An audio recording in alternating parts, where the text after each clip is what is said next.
Welcome back to my channel. So for today's video is magtatry ako ng mga bagong water gel lip and cheek tint from PESOS Cosmetics. So actually matagal na tong lumabas, last year pa, pero ngayon ko pa lang siya i-swatch yung mga ibang shade. So itong lip and cheek tint na to is yung kauna-unahan kong shade na binili is itong si Sister. Binili ko to last year, and since naubos na yung kauna-unahan kong binili na ganito, bumili ulit ako ng bago. So ito na yung mga nabili ko. So after Sister, bumili ako nitong Gina G, itong kulay violet, and then after nun, itong apat na shade na yung binili ko. Actually wala naman akong planong bumili nito, na sale, dadaan lang ako sa sale stock nung nagde-demo doon, and yun, napabili niya ako nitong apat na shade pa. So simulan na natin, guys. So unahin ko na yung mga nakabukas na. So hindi pa bukas itong si, by the way, meron nga pala itong 8 na shades. So yung meron ako ngayon is Gina G, Kyondi, Sisteret, Saswang, at si Beshi. So yung wala akong, yung hindi ko nabili is si Pa Virgin, Chos, at si FTF. So since hindi naman ako ganun kamayamanin, hindi pa tayo masyadong ito lang yung 5 shades lang yung meron ako. So hopefully matry ko pa rin yung ibang shade, yung tatlo, kasi kulang pa ako ng tatlo. Pero kung titingnan nyo to sa actual na mga color doon, 8 talaga tong shades na to. So simulan na natin, guys. So swatch muna natin. So right now, wala muna akong nilagay na any on my face. Wala akong nakalagay na powder or blush on or lipstick, kasi nga itatry ko to sa aking face. So unahin ko na muna ito yung favorite ko, kaya ko siya binili lahat. Ito yung kauna-unahan kong shade na nabili, Sister. So super ganda talaga niya. So gusto ko yung color niya. So swatch ko na siya dito. So ayan, Sister, kapalan ko pa.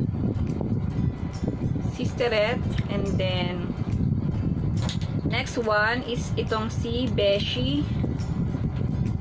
Naman si Beshi. Si Beshi. Kita nyo ba yung medyo may pagka-orange si Beshi. And si Sister naman may pagka-reddish naman siya. Ito si, so dahan-dahan lang yung paglalagay nyo, kasi siya yung kumakayat. And next is si Kyondi.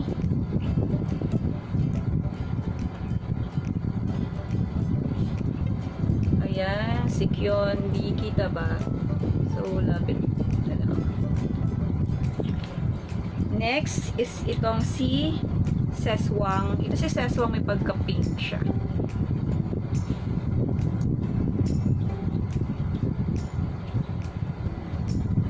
Ito si Saswang. Parang kung titingnan nyo, medyo may pagka pare-parehas naman yung color niya. And next, and the last one is itong si Gina G, yung kaisa-isang color violet. So ayan na yung kanyang 5 shades ng Vice Water Gel Lip and Cheek Tint. So ayan, guys, nakikita nyo ba? Parang mali yata yung ko. Dapat pala dito na lang ako nag-swatch. So medyo dapat pala dito ko siya nilagay para next time isa ba. So hindi siya napipilit itong kamay ko. So ayan na lang. So kung nakita nyo, ito si Sister, Beshi, Kyondi, Saswang, and Gina G. So itatry ko na siya sa aking lips para makita natin. So hindi ko malalagyan yung cheek ko. So pipiliin ko na lang yung pinaka magugustuhan kong color. So kung ano yung pinaka magugustuhan kong color sa 5 shades na yon, yun ang ilalagay ko sa aking cheek. So first, umpisa na natin. So yung first na itatry ko is itong aking kauna-unahan na nabili, si Sister.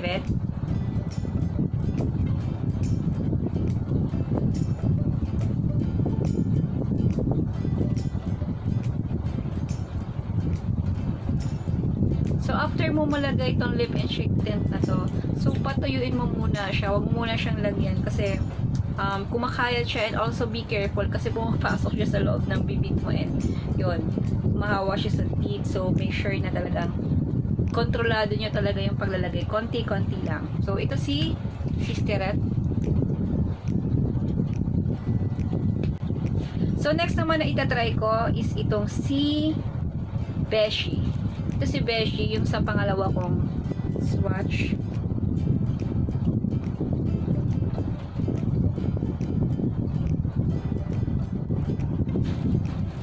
Ganda ba, guys?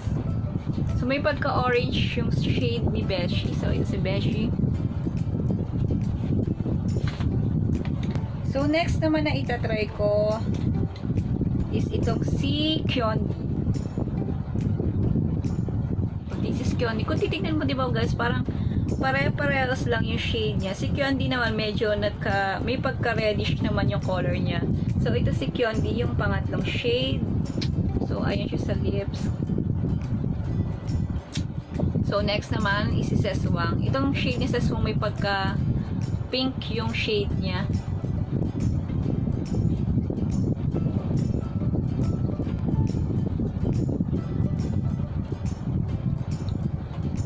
Maganda rin si Seswang. Ayan yung shade niya. Oh. Parang bet ko rin tong si Seswang. Aside from kay Sisteret. So, hintayin na natin siyang matuyo. So next naman na itatry ko is yung shade na plum. Oh my gosh, parang hindi ko yata ito bet. So, medyo may pagka parang nag-dark yung lips ko ng parang sa lahat yata ng shade ni Vice. Parang itong si F na F ya. Parang shade nito. Si Gina G. Ito yung panglima kong swatch. So, parang hindi ko siya ganun kabet. Parang hindi ako naglalagay ng ganitong lips. Na color na lipstick or any yung matte na mga lipstick. So, first time ko atang magkakaroon ng ganitong shade ng lipstick. So, parang ito lang yung pinaka hindi ko nagustuhan. So, ayan, na-try na natin. Kung ano pa yung kahulihan, siya yung hindi ko bet na bet. So, sa lahat ng ito, aside sa favorite ko na Sisteret, parang gusto kong i-try is itong si Seswang, yung shade ng pink sa aking cheeks at sa aking lips. So, i-remove ko na ulit itong si Gina G dahil hindi ko siya bet. So, try ko na itong si Seswang sa aking cheek at sa aking face. Since yung palagi ko talang ginagamit is yung si Sisteret para maiba naman.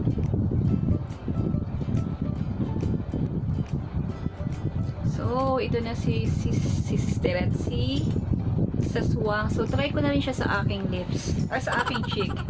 Ayan.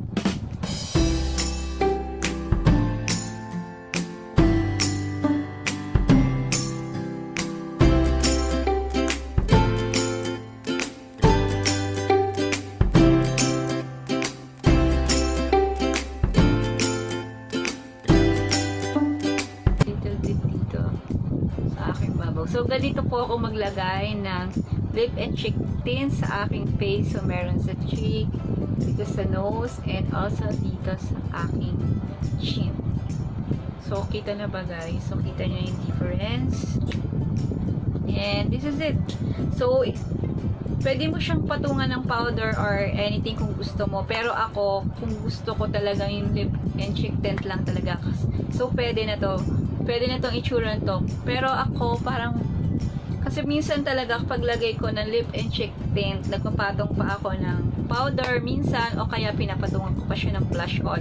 Parang ito lang yung cheek tint, nasa pinakang ilalim lang siya just in case, kasi sometimes nag-fade yung powder, so meron ka pa rin cheek tint sa ilalim ng iyong face, parang patong-patong siya. So, hindi agad-agad mabubura yung makeup mo. So, yun lang, guys. So, masasabi ko dito sa mga cheek and tint na to. So, all in all, gusto ko siya, except dito sa kais-isang color na to, si Gina G. So, hindi ako nakakapag ganitong shade. So, by the way, si Vice Gel Lip and Cheek Tint is 3.5 ml. So, for the price, so ngayon ko pala sasabihin yung price niya, for the price of 145 pesos. So, yun lang, guys. Finally, may 5 shades na ako ni Vice, and hopefully, mabili ko pa rin yung other shade nito. Siguro bago mabili yon. Ewan ko kung mabibili ko pa yun kasi meron pa naman ako ibang shade ng lipstick. So, ayan guys. So, natuyo na siya. Tuyo-tuyo na ba siya? So, by the way, sabihin ko nga pala yung mga disadvantages nito for me. Yung mga hindi ko type dito kay Vice. So, although gustong-gusto ko yung mga shade niya, mabilis siya i-apply. So, hindi siya ganun kabilis agad na natutuyo. Ang hindi ko lang dito gusto is mabilis rin siyang mag-fade yung shade nito. So, pag ginagamit ko to is nakakailang retouch ako. Retouch lang ng retouch kasi once na kumain ako, natatanggal agad siya. Kasi nga dahil nga water gel siya, water lang siya. So, kapag umiinom ako or kumakain ako, nawawala agad yung color niya. So, kailangan ko talagang mag-retouch na mag-retouch.